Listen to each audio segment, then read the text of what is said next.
Selamat datang, salam Equilibrium. Kali ini kita akan mempelajari mengenai jurnal pembelian, khususnya bagaimana mencatat transaksi ke dalam jurnal pembelian. Sebagaimana kita ketahui bahwa jurnal pembelian adalah jurnal yang digunakan untuk mencatat transaksi pembelian yang dilakukan secara kredit. Untuk itu, mari kita simak contoh soal berikut ini. Pada contoh soal yang ada di layar, kita melihat ada data-data transaksi yang terkait dengan pembelian yang dilakukan secara kredit. Sekarang mari kita akan coba catat transaksi tersebut satu persatu.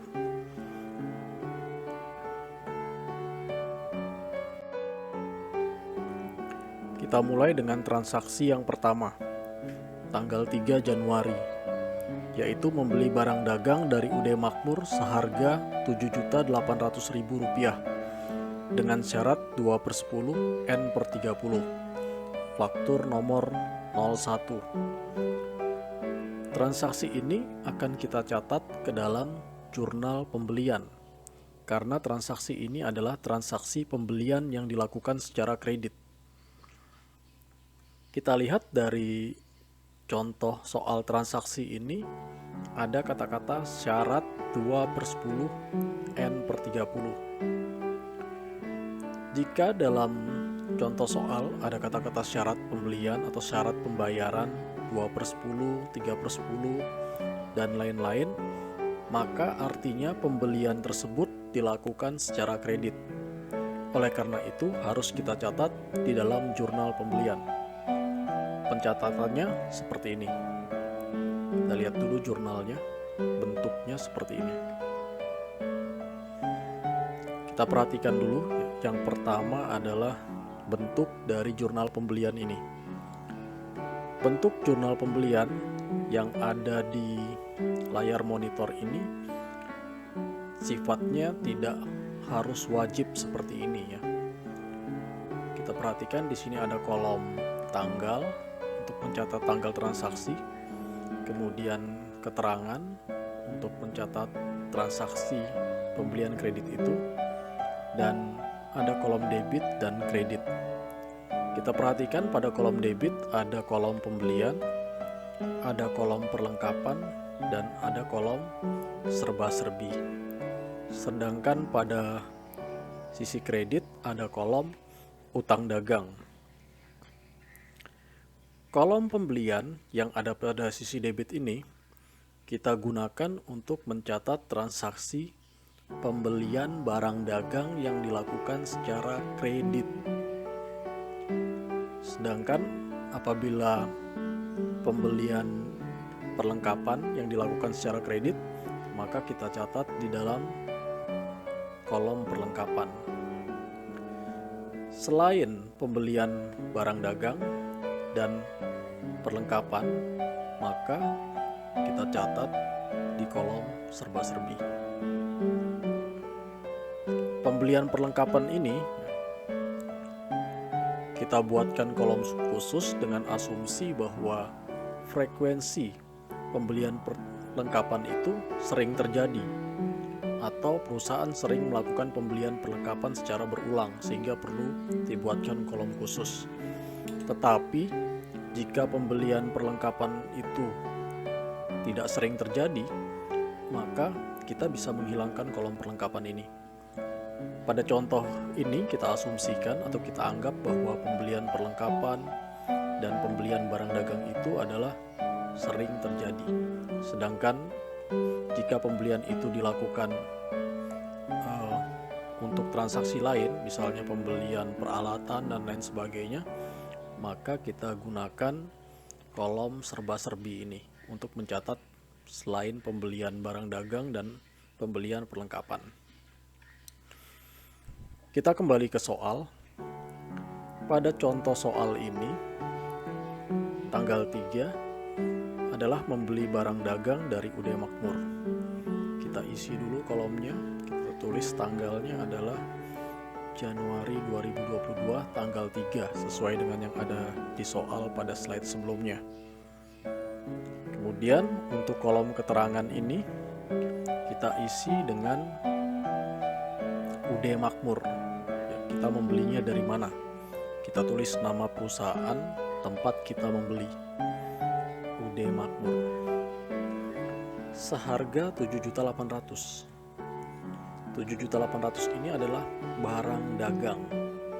Karena membeli barang dagang, maka harus kita masukkan ke kolom pembelian ini.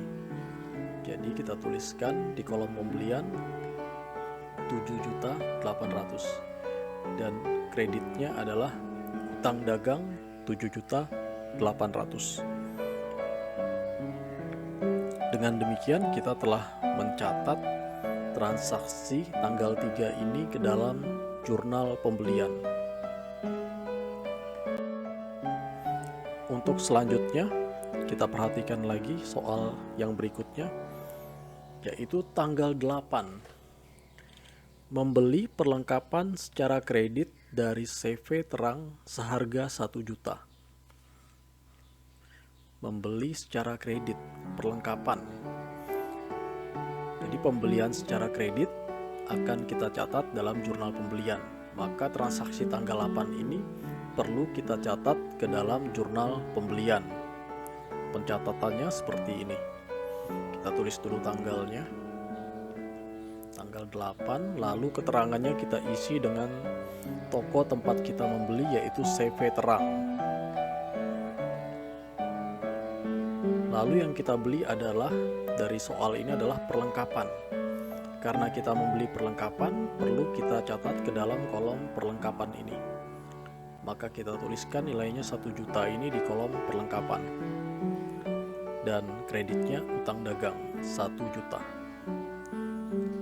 Dengan demikian kita telah mencatat transaksi tanggal 8 ini. Untuk selanjutnya kita perhatikan lagi.